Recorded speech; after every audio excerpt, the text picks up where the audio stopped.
all to me. I thought that was a very, very good day's cricket. It had everything. It had a great fight back by the two England openers after they failed at Lord's. Cook and Tavare did well today. They might well have cemented a place in the team to tour Australia at the end of the summer. It had a marvellous fight back by the Indian bowlers and fielders after one or two early catching lapses. And then it had Ian Botham. And when he plays well, as he did here last year against the Australians, and as he did today, then it's got people away from the pitch during the evening. So 2:39 for 5, and eventually 6 minutes late, the game got underway. Here's Suru Nayak now, coming into bowl to Geoff Miller. No addition to the score, and in the commentary box, it's Tom Graveney and Jim Laker. That's edged wide a slip. No third man. It'll race away for 4 runs.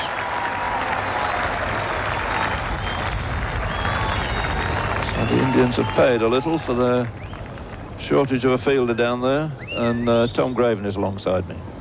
And Geoff Miller just nudging that one, really. Wide of second slip, and I must say those slips are terribly deep there.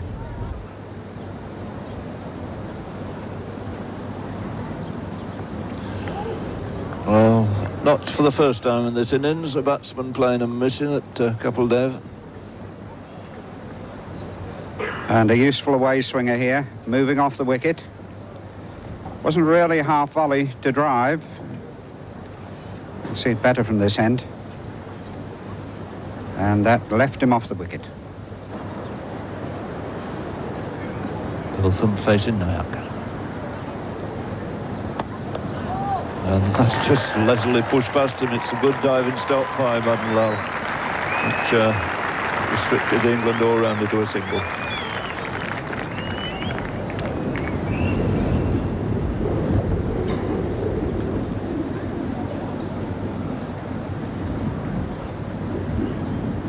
And he's beaten him again. Really has had no joy at all. And this is a very good delivery. A little bit further up, getting Ian Botham on the front foot and leaving him off the wicket. And Botham here keeping his cool, showing a lot of restraint. I think he's got his eyes on another 100, and Couple Dev at the moment's got his eyes on another ball. Toss that to umpire Bird. I suppose he's not satisfied that the ball is still as round as it should be. But it's very seldom that you see this tall, good-looking Indian object or complain at all. He's had no luck at all in this innings. He's kept a big smile on his face all the way through, and he's bowling now to Botham.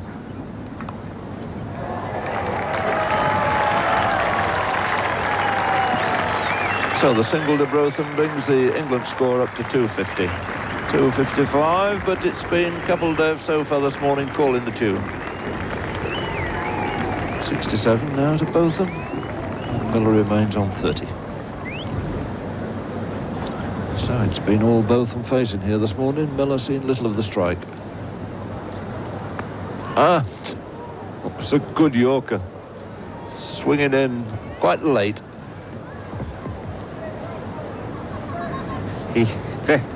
Very useful delivery, this. You see that swinging late in the air, ducking into him, and it hit him right on the end of the toe. Very painful.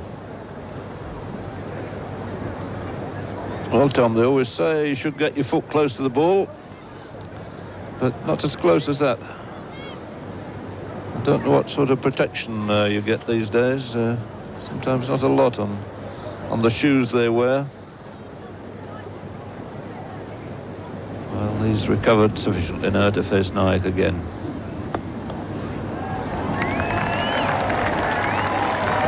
So limps through to add a single, and talking about balls received this morning, Ian Botham has just about received twice as many as Miller.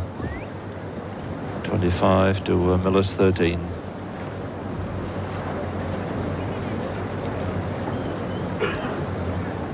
And he's not enjoying that at all. Wouldn't be surprised if he's calling for somebody to appear. And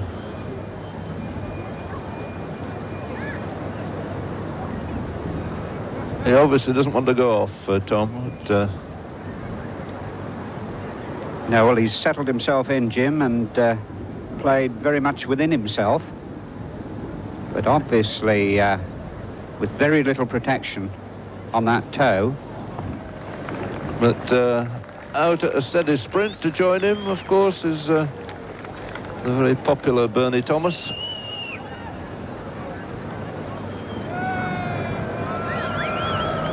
And there's no need to doubt the fact that that is extremely painful. Mr. Burt took advantage of that break to sort himself out.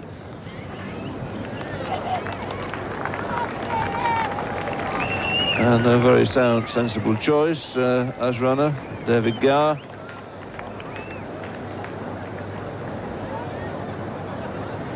Certainly one of the speediest between the wickets.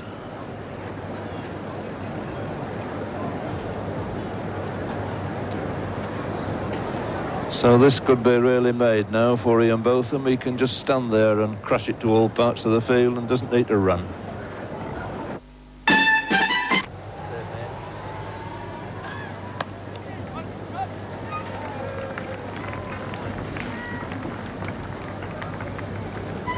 Single to Geoff Miller. Goes to 31. Botham 68. Now, David Gower, who has run, has now gone out to square leg, with Ian Botham about to take strike.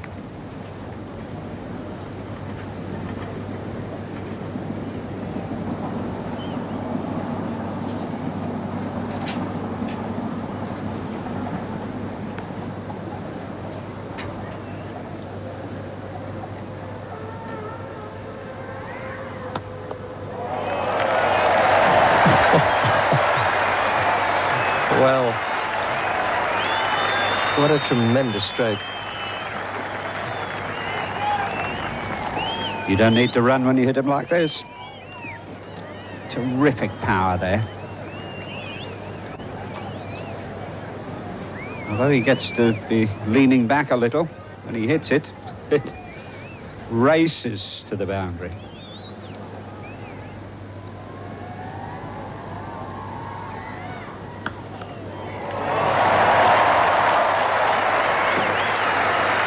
Well, that's making up for all the delays.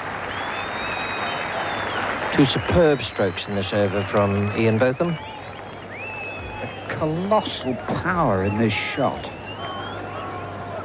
He hits it so hard.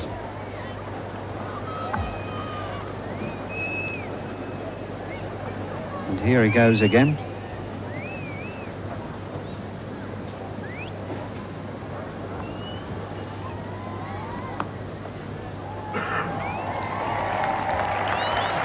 Under partnership between Botham and Miller, and although Ian Botham has been the one to catch the eye, shouldn't forget the tremendous contribution made here by Geoff Miller, who's added 32 of those runs, and he came in at a time when England's score stood at 161 for 5.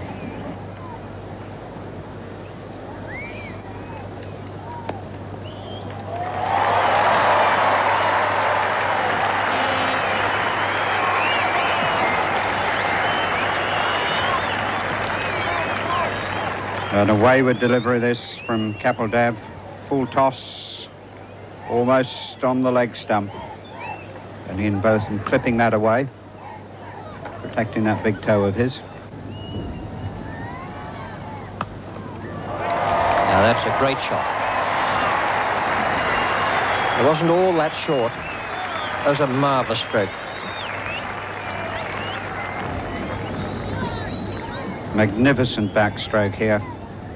Lets it come on to him. Gives him, just pulls that front foot away to give himself a little bit of room. And cracks it straight past back the bowler.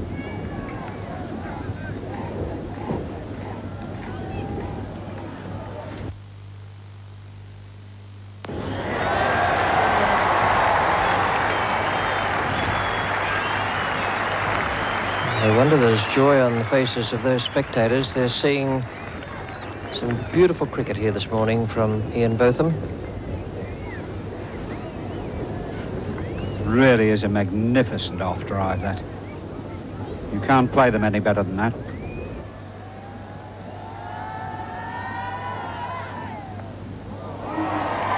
Safe, top edge, 4. Signal comes from umpire Harold Bird that's the one bouncer permitted. And this is the dangerous bouncer, which gets really a little bit too high to hook. You see there. And in fact, Ian Botham gets top edge. It went very, very fine. Almost over the wicketkeeper.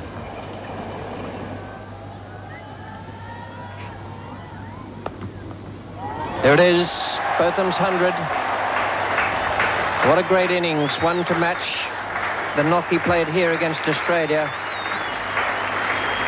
just 12 months ago. Superb striker of the ball, and no wonder his skipper and the rest of the team are applauding in that fashion. Marvellous piece of cricket by Ian Botham.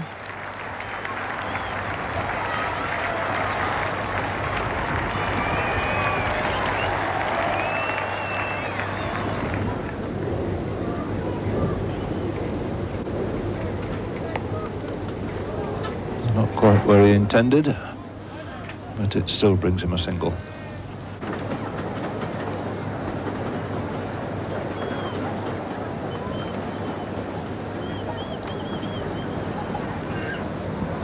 So it just takes a little while for several of these fielders to be pushed right back onto the boundary ropes. Long off, long on, mid-wicket, almost out there.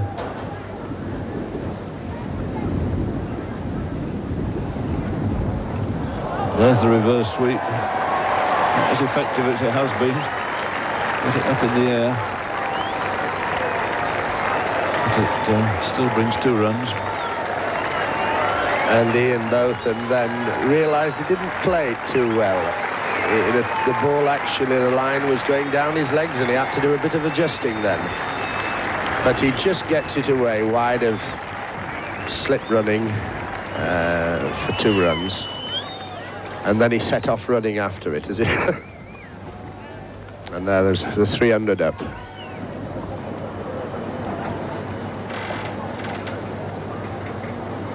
Well, he's gone for the big one and he's hit it many a mile, straight over the top. What a nice way to welcome the slow left-arm bowler. Magnificent straight 6, right over the side screen. Well, that shot entertained everyone. He was made up his mind that if that ball was up, it was going. He was going to get him top there.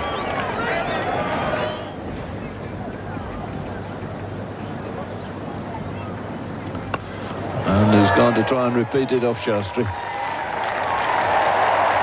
Didn't quite pick it up, but collected 4 more for it. See if that's a better one, he says. And indeed it is. Right into the crowd again, 6 more.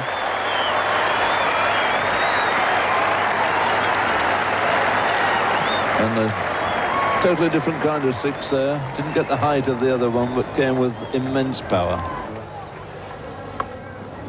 That's a good shot. It just about the straight bat. Good classical mid-wicket drive there from Miller.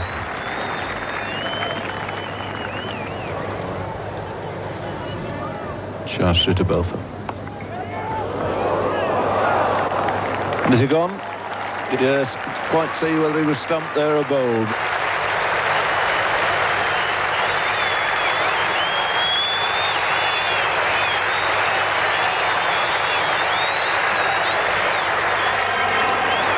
So Botham goes, the end of a magnificent innings and a disappointment. He's only a couple of runs away from a new 6-wicket record against India.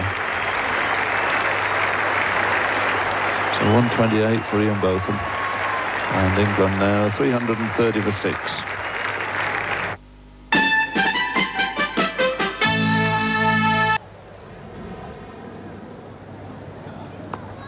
There's a quicker one, shorter one, and that's gone through for Jeff Miller's 50.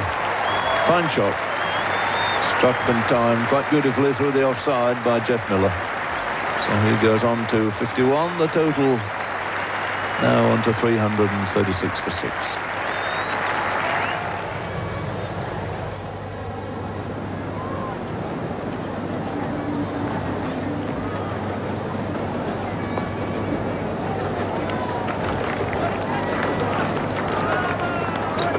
To Pringle.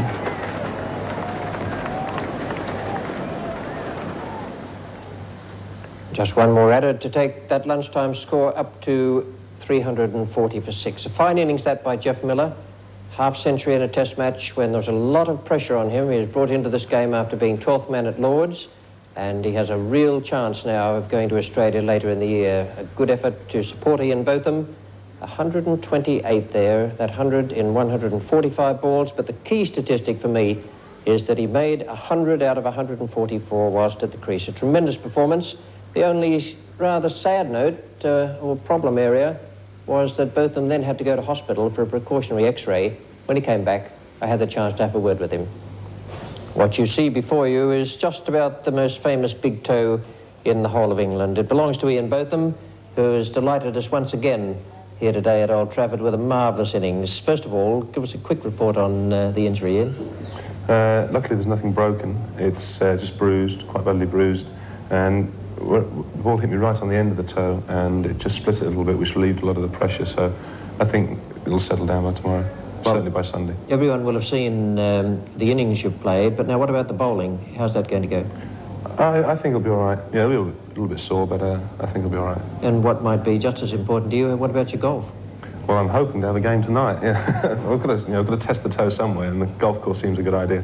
Right. What about that innings today now? At Headingley last year, a century and 86 balls, and 86 balls at Old Trafford the following match, both against the Australians.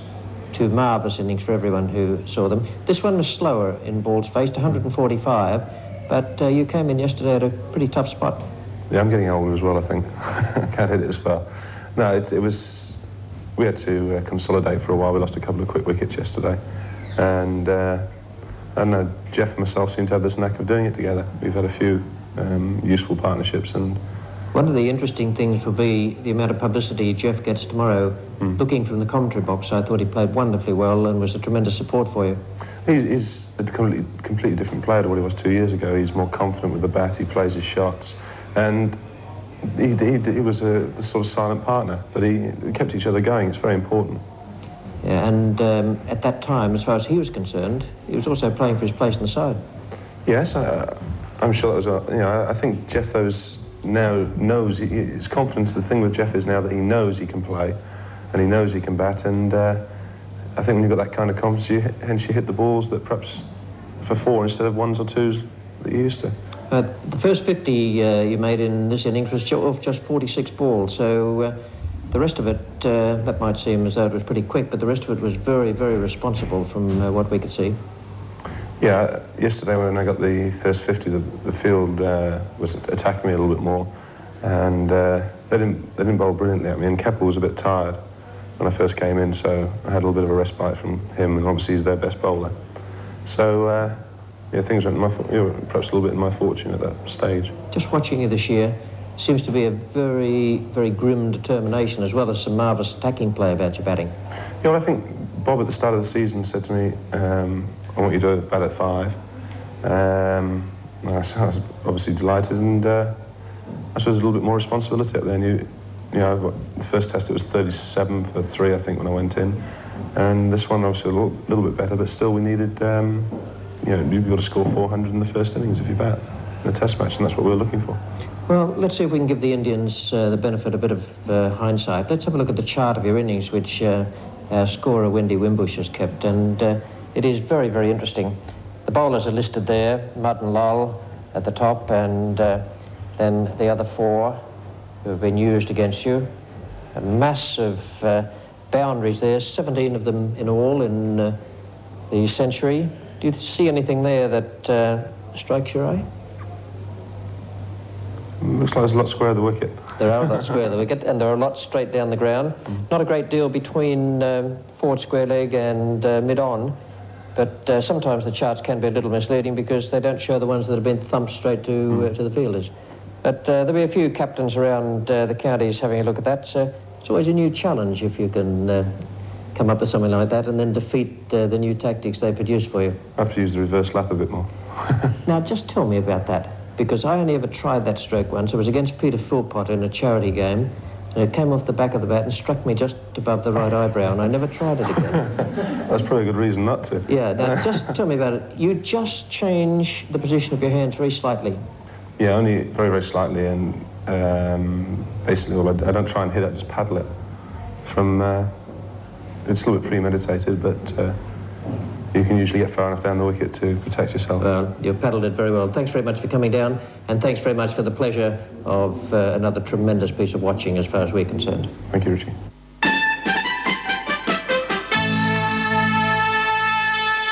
Well, he's a great player and a great character as well, Ian Botham, and what pleasure he's given us on this ground in the last 2 years. A century last year against the Australians, and a marvellous 100 here today against the Indians. 340 for 6, and that poses a little bit of a problem for Bob Willis. Will he make a closure around about the 400 mark and try and get the Indians in before lunch tomorrow, if indeed there is any play, because there was a lot of water on this Old Trafford ground this afternoon. The ground staff were working very, very hard on it, but there was water lying there, storms swirling around the ground, and it will take quite a bit of effort to get play off on time tomorrow. But I do know that this is a quick drying ground, so there is every chance that Bob Willis will be faced with that problem. For Ian Botham, it's a night of rest, and then the willingness to get the new ball in his hand tomorrow. On 3, a big, big chance for Jeff Miller there.